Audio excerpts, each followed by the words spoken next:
إن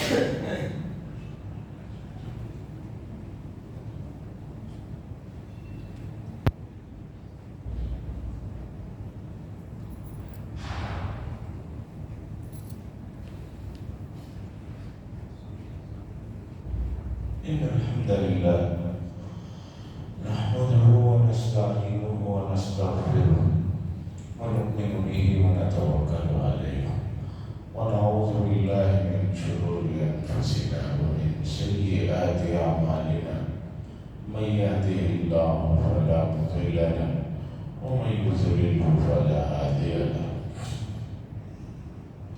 ونشهد أن لا إله إلا الله وحده لا شريك له ونشهد أن سيدنا ونبينا ومولانا محمدا عبده ورسوله أرسله الله تعالى إلى كافة الناس بشيرا ونذيرا أما بعد فإن أصدق الحديث كتاب الله وخير الهدي هدي محمد صلى الله عليه وسلم وشر الأمور محدثاتها وكل محدثة بدعة وكل بدعة ضلالة وكل ضلالة في النار.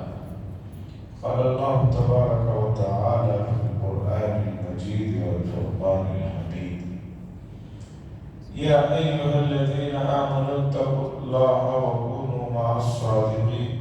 وقال تعالى: يا أيها الذين آمنوا كتب عليكم الصيام كما كتب على الذين من قبلكم لعلكم تتقون. وقال صلى الله عليه وسلم: من لم يدع قول الزور فليس لله حاجة أن يدع طعمه وشرابه، أو كما قال صلى الله عليه وسلم. عزیزان محترم، ماہ مبارک کا پہلا عشرہ اور اس کی پہلی جمعہ ہے، اور آنے والی جمعہ دوسرے عشرے میں ہوگی، تو گویا اس پہلے عشرے میں صرف ہمیں یہ ایک جمعہ مل رہی ہے۔ جمعہ کا اپنا ایک مقام ہے، اس کی حیثیت ہے، اور اس چیز کو رسول اللہ صلی اللہ علیہ وسلم نے واضح فرمایا۔ حدیث کی کتابوں میں آتا ہے، اللہ کے نبی صلی اللہ علیہ وسلم نے فرمایا جمعہ کا دن بہت برکتوں، رحمتوں اور عظمتوں والا دن ہے۔ اسی دن اللہ تبارک و تعالیٰ نے حضرت آدم علیہ السلام کی روح کو ان کے بدن میں، ان کے جسم میں پھونکا تھا، اور اس دن کے رسول اللہ صلی اللہ علیہ وسلم نے فضائل بتائے۔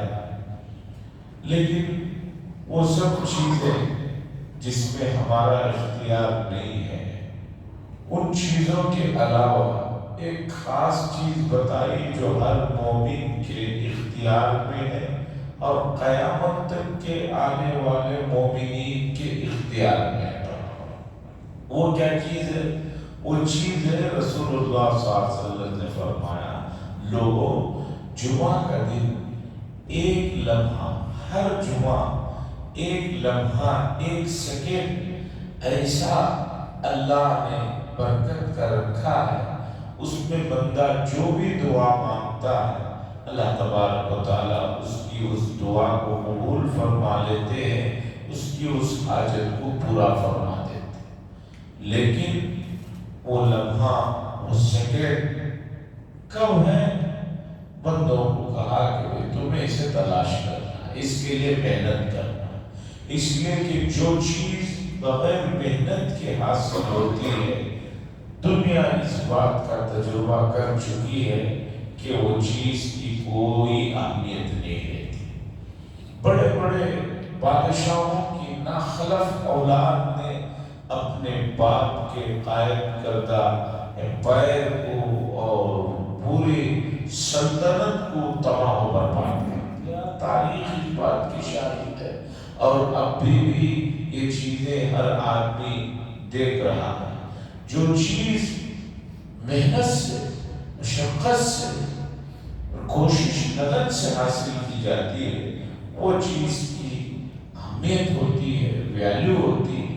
تو رسول اللہ صلی اللہ علیہ وسلم نے فرمایا لوگوں، جمعہ کے دن اللہ نے ایک لمحے کو ایسا رکھا ہے، اس میں جو بھی دعا کی جاتی ہے وہ قبول ہو جاتی ہے۔ وہ لمحہ کب ہے؟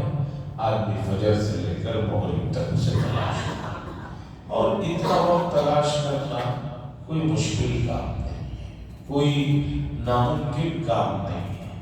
اللہ کی رضا کے لیے آدمی تلاش کرے، کوئی مشکل نہیں۔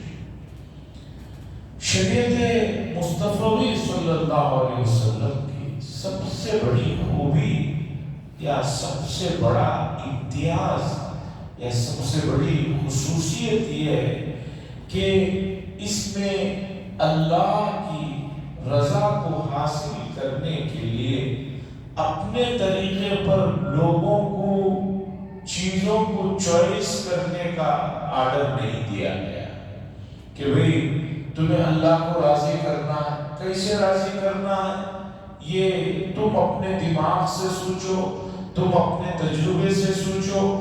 اس طرح کی چوائس نہیں رکھی ہوئی، بلکہ شریعت مصطفیٰ صلی اللہ علیہ وسلم نے بتایا اللہ کی رضا، اللہ کی محبت حاصل کرنا ہے تو کیا کرنا ہے؟ ان چیزوں کو واضح کرنا۔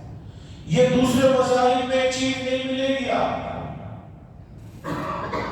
دوسرے مذاہب میں وہ لوگ بھی اپنے عقیدے کے مطابق، اپنے تصور کے مطابق، اپنے بڑے کو یعنی اسے جو الہ کو انہوں نے جو بھی نام دے رکھا ہے اسے راضی کرنے کے لیے عجیب عجیب کام کرتے رہتے ہیں، اور وہ سمجھ رہے ہیں کہ وہ اس طرح کے کام کر کے ان کے معبود کو خوش کر سکیں۔ قاری طیب صاحب رحمۃ اللہ علیہ نے اپنے سفر نامے میں یہ واقعہ لکھا ہے کہ غالباً ایشیائی کے کسی ملک میں گئے تو وہاں پر لوگوں نے بتایا کہ حضرت یہاں پر ایک آدمی بہت سالوں سے بڑے مجاہدے میں پڑا ہوا ہے۔ حضرت نے کہا چلو ہمیں بھی ملاؤ، تو لے کر گئے تو دیکھا ایک جگہ بہت بڑا گڑھا کھودا گیا ہے، اس گڑھے میں ایک آدمی کھڑا ہوا ہے، صرف گردن اوپر ہے، باقی کا حصہ پورا گڑھے میں ہے، اور اس گڑھے میں انتہائی گندا پانی اور گندگی جو ہے بھر دی گئی، انتہائی گندگی اور گندا پانی ہے، اور اس میں وہ کھڑا ہوا ہے، صرف گردن اس کی باہر۔ معلوم کیا حضرت نے تو پتہ چلا کہ یہ آدمی کا کہنا ہے کہ اگر اسے اپنے معبود کو جسے خدا مانتا ہے اسے راضی کرنا ہے تو اپنے آپ کو اور اپنے نفس کو تکلیف دینا ہے، اس لیے اس نے اپنے نفس کو اور اپنے آپ کو تکلیف دینے کے لیے اس طرح گندگی میں گزشتہ کئی سالوں سے کھڑا ہوا ہے،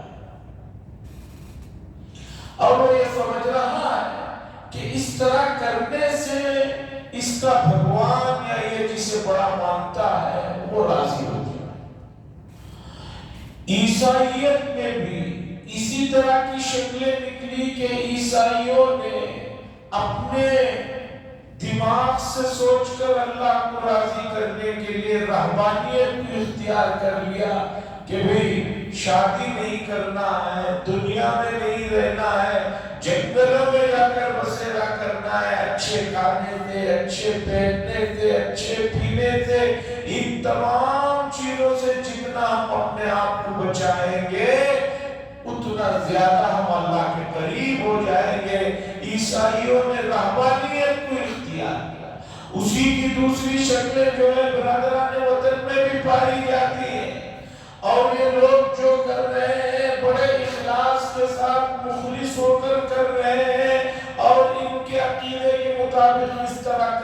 سکتے، یہ جو ہے اپنے معبود کو جو ہے خوش کر رہے ہیں، لیکن قربان جائیے رسول اللہ صلی اللہ علیہ وسلم کی لائی ہوئی پاکیزہ اور اعلیٰ تعلیمات کو، کہ ان تعلیمات میں اللہ کا قرب حاصل کرنے کا طریقہ بھی بتایا گیا، اور طریقہ بھی ایسا کہ ہر آدمی اس طریقے کو اپنا سکے اور ہر وقت اپنا سکے۔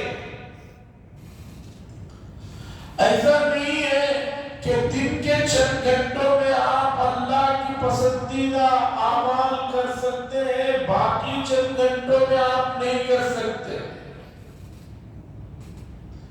شریعت نے بتایا کہ آپ 24 گھنٹے بھی اللہ کی جو ہے پسندیدگی میں رہ سکتے ہیں اور پسندیدہ اعمال کر سکتے ہیں۔ اب آدمی کہے گا کہ 24 گھنٹوں میں مجھے دکان بھی جانا ہے، جاب پہ بھی جانا ہے، زراعت بھی کرنا ہے، بیوی بچوں کے ساتھ بھی بیٹھنا ہے، اٹھنا ہے، دوستوں کے ساتھ بھی مزاح کرنا ہے، اور کھیل کود بھی کرنا ہے، اپنی ضرورت کے لیے جو ہے واش روم بھی جانا ہے۔ یہ سب اوقات میرے کیسے جو ہے اللہ کی مرضی کے مطابق ہوں گے؟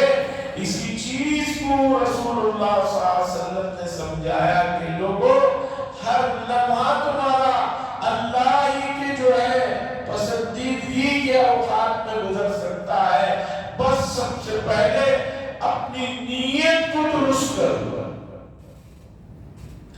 اپنی نیت کو درست کرو، سمجھو کہ آدھے سے زیادہ مسئلہ تمہارے قابو میں آ گیا۔ آپ کو معلوم ہونا چاہیے، ایک مشہور حدیث ہے، تقریباً حدیث کی ہر کتاب میں پہلے نمبر پر یہ حدیث ہے، عمر بن خطاب رضی اللہ تعالیٰ عنہ کی سے مروی ہے، انما الاعمال بالنیات وانما لكل امرئ ما نوى فمن كانت هجرته الى الله ورسوله فهجرته الى الله ورسوله ومن كانت هجرته الى الدنيا او امرأة يصيبها فهجرته الى ما هاجر اليه او كما قال صلی اللہ علیہ وسلم۔ یہ مشہور حدیث بخاری شریف میں بھی پہلے نمبر پر ہے، اور حدیث کی کتابوں میں یہ حدیث ہے۔ محدثین کہتے ہیں اسلامی علوم کا پورا اگر خلاصہ کیا جائے تو ایک تہائی حصہ اس حدیث کے ماتحت میں آ جاتا ہے۔ جو حضرات افتاء کا کورس کرتے ہیں، مفتی بننا چاہتے ہیں عالم ہونے کے بعد، ان لوگوں کو ایک کتاب پڑھائی جاتی ہے الاشباح والنظائر۔ اتفاقاً اسی نام سے دو بڑے حضرات نے کتاب لکھی الاشباح والنظائر، ایک جو ہے ابن نجیم مصری اور ایک علامہ جلال الدین سیوطی رحمۃ اللہ علیہ۔ یہ کتاب بڑی اہم کتاب مانی جاتی ہے، اور اس کتاب میں حدیثوں سے ایک قاعدے کو اخذ کیا جاتا ہے، ایک فارمولہ لیا جاتا ہے، اور اس فارمولے کے تحت تمام جو بھی مسائل ہو سکتے ہیں ان کو جو ہے جمع کیا جاتا ہے۔ اس حدیث کو پہلے نمبر پر الاشباح والنظائر میں رکھا گیا، اور لکھا اوپر قاعدہ الامور بمقاصدها، کام جو ہے اس کے مقصد کی طرف دیکھا جاتا ہے۔ خیر، میں اس طرف بات چلے گئی، میں آتا ہوں اصل مقصد کی طرف۔ جو ضروری ہے وہ یہ ہے کہ بھائی روزے کا مقصد کیا ہے؟ کسی آدمی کے 50 سال کے روزے گزر چکے ہیں، کسی کے 25، کسی کے 30، کسی کے 60، کسی کے 20، لیکن 20 سال کے روزے رکھنے کے باوجود بھی اگر روزوں میں جو چیز اللہ نے بتلائی کہ جسے رکھنے سے روزوں کا جو سب سے بڑا فائدہ ہے وہ جو ہے حاصل نہیں ہو رہا ہے تو بڑا مسئلہ ہوگا۔ تو دراصل بات یہ ہے الامور بمقاصدها کہ معاملات جو ہے ان کے مقصدوں کے تحت ہوتے ہیں۔ روزے کا مقصد قرآن مجید نے بتایا کہ ہم تمہیں متقی بنانا چاہتے ہیں۔ اب اگر رمضان المبارک میں ایک آدمی روزے بھی رکھتا ہے، تراویح بھی پڑھتا ہے، نمازوں کا بھی اہتمام کرتا ہے، لیکن اس کے اندر تقوی کی صفات نہیں آتی ہے اور متقی نہیں بن رہا ہے، تو یہ اس کا مطلب ہرگز نہیں ہے کہ روزے میں کوئی کمی ہے، تلاوت میں جو ہے کوئی فائدہ نہیں ہو رہا ہے، تراویح اپنے مقصد میں ناکام ہو چکی ہے نعوذ باللہ قدیم ہونے کی وجہ سے، یا نمازیں اپنے جو ہے مقصد میں جو ہے ناکافی ہو گئی ہیں۔ ایسا نہیں ہے، شریعت کی ہر چیز مضبوط ہے اور جمی ہوئی ہے اور ٹکی ہوئی ہے، اس میں کسی بھی طرح کی کوئی تبدیلی نہیں ہے۔ چاہے سائنس میں کتنی بھی ہر چند سالوں میں تبدیلیاں ہوتی رہے، شریعت نے فرائض تو چھوڑیے، سنت اور مستحبات کا جو شریعت نے حکم دیا ہے وہ سب چیزیں حقیقت سے اور طبیعت سے، نیچرل سے بہت جو ہے لگی ہوئی۔ رسول اللہ صلی اللہ علیہ وسلم نے بتایا کہ پینے کی چیزیں بیٹھ کر پیو، 3 سانس میں پیو، غٹاغٹ نہ پیو اور سانس نہ لو۔ یہ جو شریعت میں ایک سنت اور مستحب درجے کی چیز ہے، 1450 سال گزر گئے ہیں، کوئی ثابت نہیں کر سکتا کہ پینے کی چیز کا فائدہ اس بیٹھ کر پینے سے بھی اچھی طریقے پر ہو سکتا ہے۔ اگر کوئی دوسرا طریقہ ہو تو کوئی بتائے۔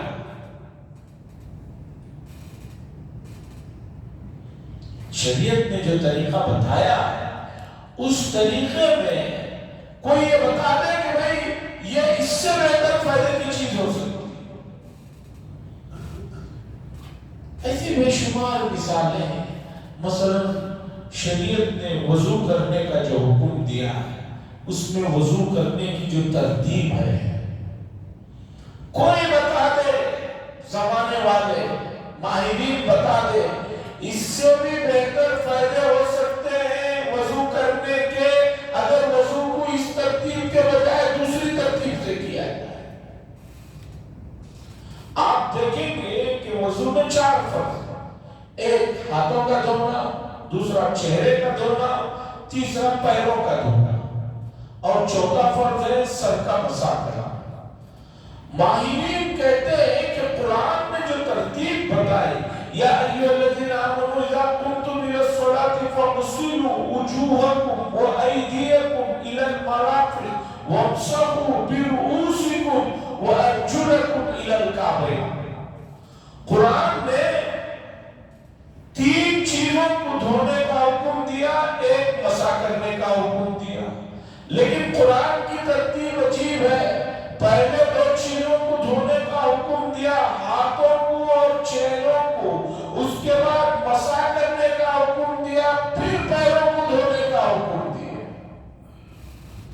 مفسرین نے خاص طور پر علامہ راضی وغیرہ رحمہ اللہ نے جنہوں نے تفسیر کبیر لکھی ہے، اس میں کیا حکمت ہے کہ بھئی 2 چیزوں کو دھونے کے بعد پھر سر کا مسح کرنے کا حکم دیا گیا، اس کے بعد پیروں کو دھونے کا حکم دیا گیا۔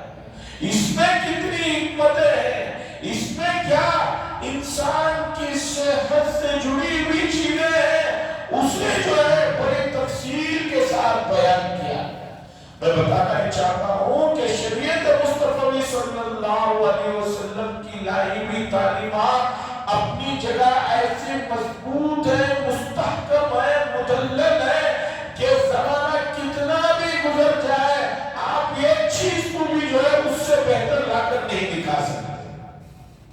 یہ ہمارا عقیدہ ہے، ہمارا دعویٰ ہے، اور کوئی اس دعوے کو توڑے لائے، چونکہ اسلام کی چیزیں مخفی اور پوشیدہ نہیں ہے۔ مذہب کی چیزیں خاص مذہب کے بڑے بڑے لوگوں کے قبضے میں رہتی ہیں، اسے کوئی دیکھ نہیں سکتا، پڑھ نہیں سکتا، چھو نہیں سکتا۔ کئی مذاہب میں ذات پات کا نظام ہے، اس میں بڑی ذات والے ہی جو ہے مذہبی چیز کو چھو سکتے ہیں، چھوٹی ذات والے نے چھو دیا تو اس کے ہاتھ کاٹ دیے جاتے ہیں، جلا دیے جاتے ہیں، اسے جو ہے بہت سزائیں دی جاتی ہے۔ اسلام میں ایسا کوئی نظام نہیں ہے۔ اسلام کا نظام واضح ہے کہ اسلام کی جو بنیادی کتاب قرآن مجید ہے اسے ہر کوئی اٹھاتا ہے، ہر کوئی پڑھتا ہے، بلکہ حکم ہے کہ ہر آدمی اسے پڑھے اور پڑھتا رہے، پڑھتا رہے۔ یہ اور بات ہے کہ امت نے جو ہے قرآن مجید کو چھونے سے، پڑھنے سے اپنے آپ کو بہت بچاتی ہے۔ کئی مرتبہ ایسا ہوتا ہے لوگ کہتے ہیں کہ حضرت گھر بدل رہے ہیں، ذرا آئیے ہمارے اس گھر سے اس گھر میں قرآن لے آ کر رکھ دیجیے۔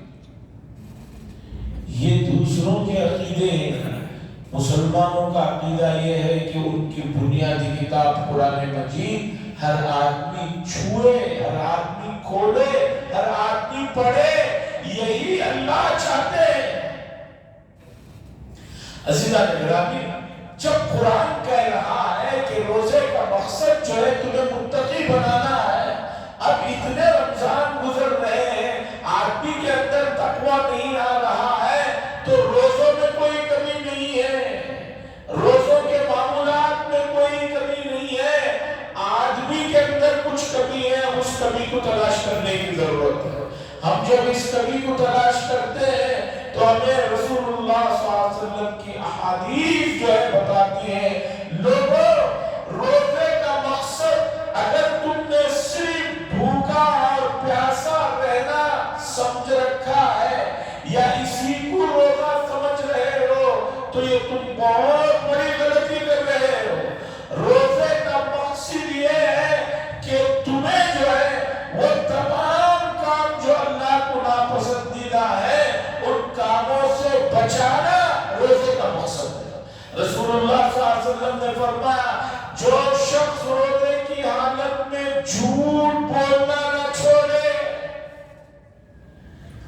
اللہ فرماتے ہیں ایسے آدمی کا بھوکا پیاسا رہنا ہمارے لیے کوئی معنی نہیں۔ کچھ چیزیں ہیں وہ تمام مذاہب میں جو ہے ناپسندیدہ ہے، انہی چیزوں میں سے جھوٹ ہے۔ جھوٹ تمام مذاہب میں ناپسندیدہ چیز ہے۔ کسی بھی مذہب والے سے پوچھئے کہ جھوٹ بولنا کیسا ہے، وہ کہے گا کہ جو ہے وہ حرام ہے، ناپسندیدہ چیز ہے۔ اور جھوٹ کی قسمیں زمانہ جیسے جیسے بڑھ رہا ہے نئی نئی صورتیں آ گئی ہیں، جھوٹ کی تمام نئی نئی صورتیں، کسی بھی طریقے پر بولنے کے ساتھ والا جھوٹ بھی حرام ہی ہے، اور جو بولے بغیر جو ہے تحریر کے ذریعے سے جھوٹ کو آگے بڑھایا جائے وہ بھی اسی شکل میں آتا ہے، حرام ہے۔ ہر آدمی روزانہ تھوڑی دیر کے لیے بیٹھ کر غور کرے کہ صبح سے شام تک میں نے ارادتاً سوچ کر اور بغیر سوچے کتنے جھوٹ بولے۔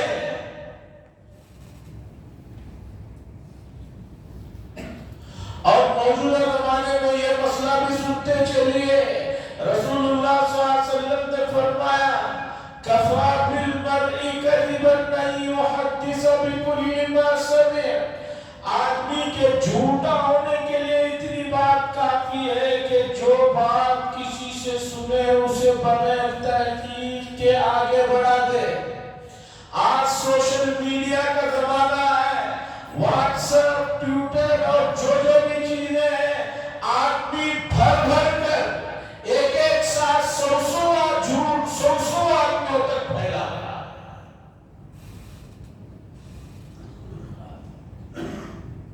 روزے میں ہے وہ آدمی سوچ رہا ہے بھائی میں روزے میں ہوں، میں آج کل کسی سے نہیں مل رہا، بات نہیں کر رہا ہوں، صرف بیٹھ کر جو ہے کام کر رہا ہوں، نیکی کو پھیلا رہا ہوں، یہ کر رہا ہوں، یہ کہہ کر سوشل میڈیا پر کام کر رہا ہے اور اسے معلوم ہی نہیں کہ وہ کتنی جھوٹوں کو دانستہ نادانستہ لوگوں تک پھیلا رہا ہے۔ عزیزان گرامی، رسول اللہ صلی اللہ علیہ وسلم نے فرمایا جو شخص روزے کی حالت میں جھوٹ کو نہ چھوڑے، ایسے روزے دار کا کھانے پینے سے باز رہنا اصل مقصد کو جو ہے کامیاب نہیں کرے۔ قرآن مجید نے کہا وَجِتَنِبُوا قَوْلَ الزُّورِ، لوگوں جھوٹ سے بچو۔ باتفاق مفسرین رحمہ اللہ، جھوٹ گناہ کبیرہ میں سے ہے، چاہے وہ جھوٹ بولنے سے کسی کا نقصان ہوتا ہو نہ ہوتا ہو۔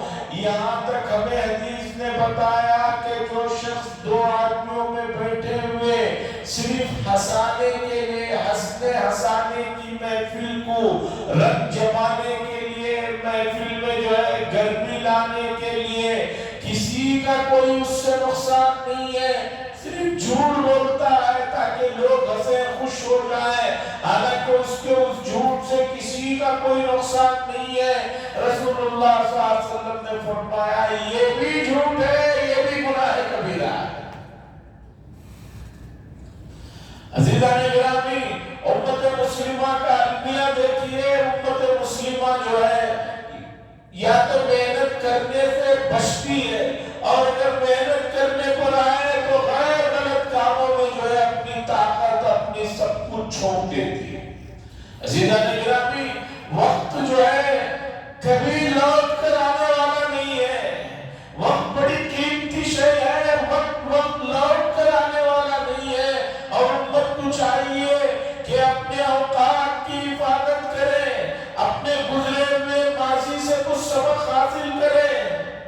عزیزان گرامی، ماہ مبارک آیا بھی ہے اور رخصت بھی ہو جائے گا، اور ہم بھی دنیا میں آئے ہیں، رخصت ہو جائیں گے۔ یہاں کوئی رہنے کے لیے نہیں آیا ہے۔ کوئی آدمی اس غلط فہمی میں نہ رہے کہ میں بہت لمبا عرصہ رہوں گا۔ ایسے بہت لمبے لمبے پلان بنانے والوں کی زندگیاں بہت مختصر وقت میں گزر گئی۔ دنیا کے 4 مشہور لوگوں میں سکندر کا نام آپ نے سنا ہوگا، جس نے پوری دنیا فتح کرنے کے لیے نکلا اور تقریباً فتح بھی کر لیا، اور اس کے بعد جو ہے ایک معمولی سی بیماری میں مبتلا ہوا، اور اس کے بعد وہ چل بسا، اور اس کی عمر کتنی تھی جب مرا ہے؟ 40 سال سے بھی کم۔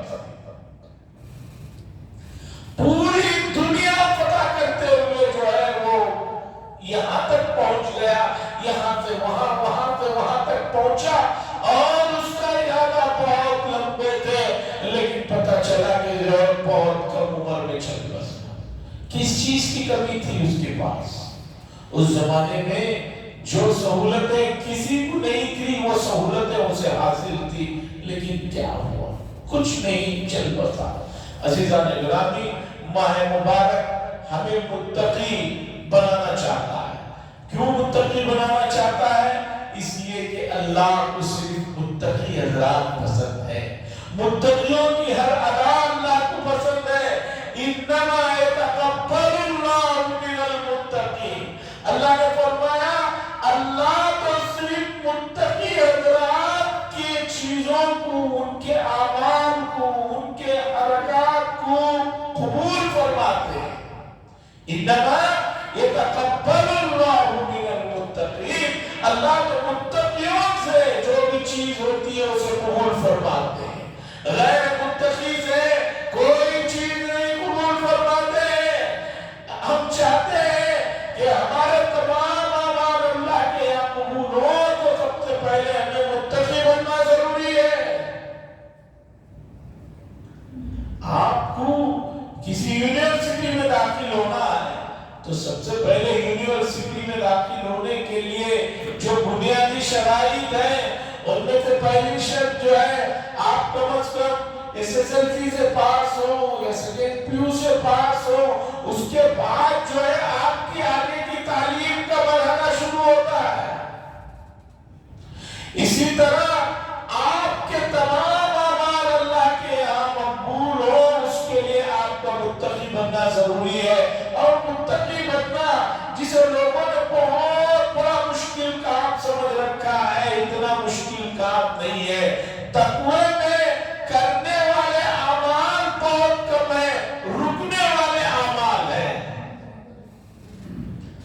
تقوی نام ہے رکنے کا.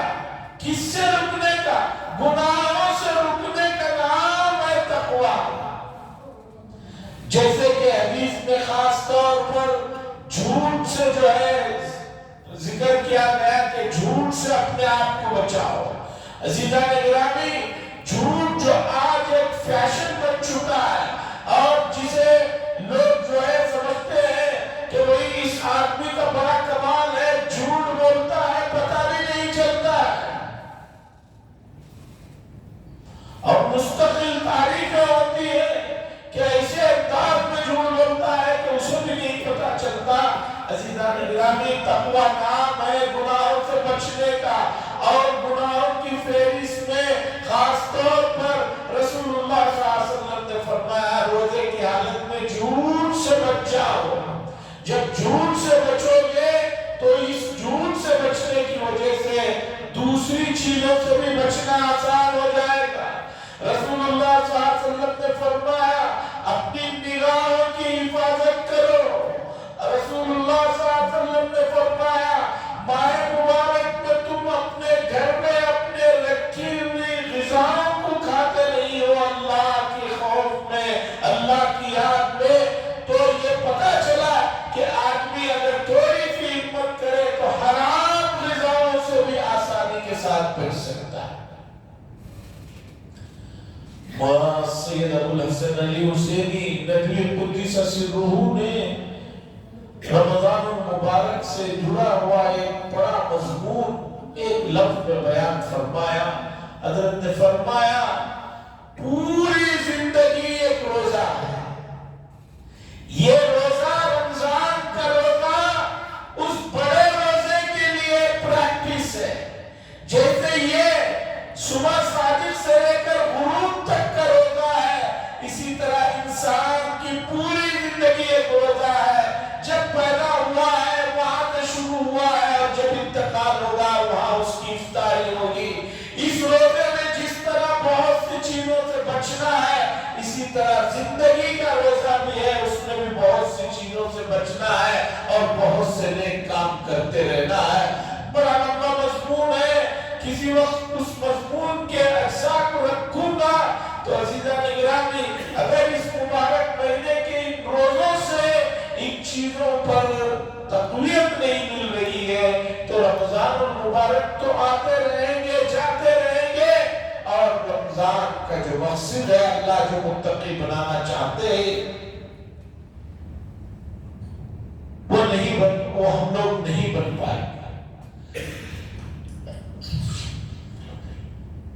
عزیزان گرامی، دوسری گزارش یہ ہے کہ ہم لوگ اس مرحلے میں چل رہے ہیں کہ اب کسی بھی طرح کی سستی پوری قوم کے لیے ناقابل برداشت. مشہور شعر ہے لمحوں نے خطا کی صدیوں نے سزا پائی. بڑے افسوس کے ساتھ کہنا پڑ رہا، اوپر سے بڑے بڑے علماء کے پیغامات آ رہے ہیں کہ امت مسلمہ کا بڑا طبقہ، گاؤں دیہاتوں کا نہیں شہروں کا بڑا طبقہ ایسا ہے جو اب تک اپنا ووٹر آئی ڈی نہیں بنایا ہے، اپنا آدھار نہیں درست کروایا ہے، اپنے دوسرے ڈاکیومنٹس درست نہیں کروائے ہیں. مجھے خود ایسے بہت سے لوگ ملے ہیں جن کی عمریں 60 سے زیادہ ہو چکی ہیں، ابھی تک ان کے پاس ووٹر آئی ڈی نہیں. ایسے میں گزارش ہے ان چیزوں کو درست کرائے، اور اس کے لیے الحمدللہ ہماری مسجد کی نگرانی میں جمعہ کو چھوڑ کر بقیہ 6 دن جو ہے انفارمیشن سینٹر میں یہ کام ہو رہے ہیں. آپ اپنا اپنے متعلقین کا دوست احباب کا سب کریں، اس لیے کہ اسلام ایک اچھا شہری بننے کی بھی جو ہے تعلیم دیتا ہے، ترغیب دیتا ہے کہ جو ہے یہ آپ کا جو حق ہے ووٹ کا، اور یہ جو طاقت ہے اگر اس طاقت کو آپ نے نہیں سمجھا، صحیح استعمال نہیں کیا تو اس کا نقصان صرف آپ ہی کو نہیں، آپ کی آنے والی نسلوں کو اور تمام جو ہے دوسرے افراد کو ہوگا. اس لیے اس چیز کی طرف بھی توجہ دیں. عزیزان گرامی، دوسری گزارش یہ ہے کہ ماہ مبارک کا پہلا عشرہ جیسے کہ یہ جمعہ ہے، آنے والی جمعہ دوسرے عشرے میں ہوگی، تیزی سے گزر جائے گا، بہت ساری چیزیں ہیں جو آپ کے سامنے رکھنی ہے۔ گزارش ہے کہ ذرا وقت مقررہ سے پر جو ہے مسجد کے اندر تشریف لائیں۔ انہی میں سے ایک چیز یہ ہے کہ ماہ مبارک میں آپ حضرات زکوٰۃ، صدقات وغیرہ جو نکالتے ہیں اسے جلدی سے جلدی نکالیں اور مستحقین تک پہنچانے کی کوشش کریں۔ میں پہلے بھی بارہا کہہ چکا ہوں، محلوں میں، روڈوں میں پھرنے والے جو ٹوپیاں پہن کر، اسی طرح برقعے پہن کر 90% جو ہے وہ مسلمان ہی نہیں ہے، آدھے سے زیادہ جوئے کے، شراب کے عادی لوگ ہیں۔ آپ ان کو جو ہے ان کے بھولے کو دیکھ کر جو پیر کو رسی سے باندھ لیے ہیں، ہاتھوں کو اس طرح پھرا لیے ہیں، ان کو دیکھ کر جو آپ اپنا زکوٰۃ صدقہ دے رہے ہیں، یہ ان لوگوں کو اور زیادہ ان کی بری عادتوں میں ساتھ دینا ہے۔ بالکل ان لوگوں کو نہ دے، اس لیے کہ آدھے سے زیادہ تو اس میں کلمے والے بھی نہیں ہیں، صرف لباس سے جو ہے کچھ ہونے والا نہیں ہے۔ تو زکوٰۃ صدقات جو ہے مستحق اداروں کو، معتبر اداروں کو دے، جہاں پر آپ کی وہ رقم جو ہے صحیح لوگوں پر خرچ ہوگی اور مستحقین کی دعاؤں سے جو ہے اللہ تبارک و تعالیٰ آپ کے درجات کو بلند فرمائے گا۔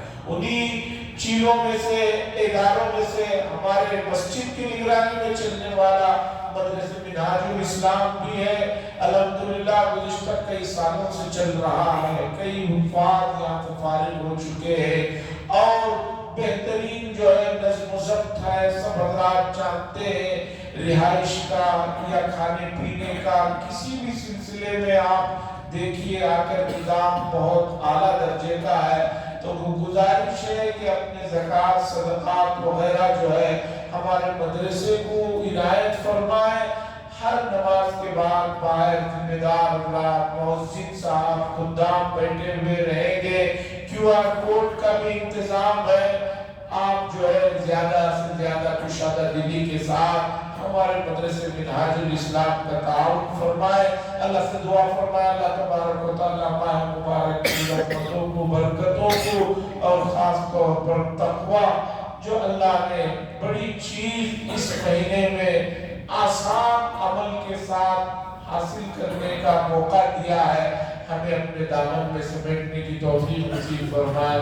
وآخر دعوانا الحمدللہ رب العالمین۔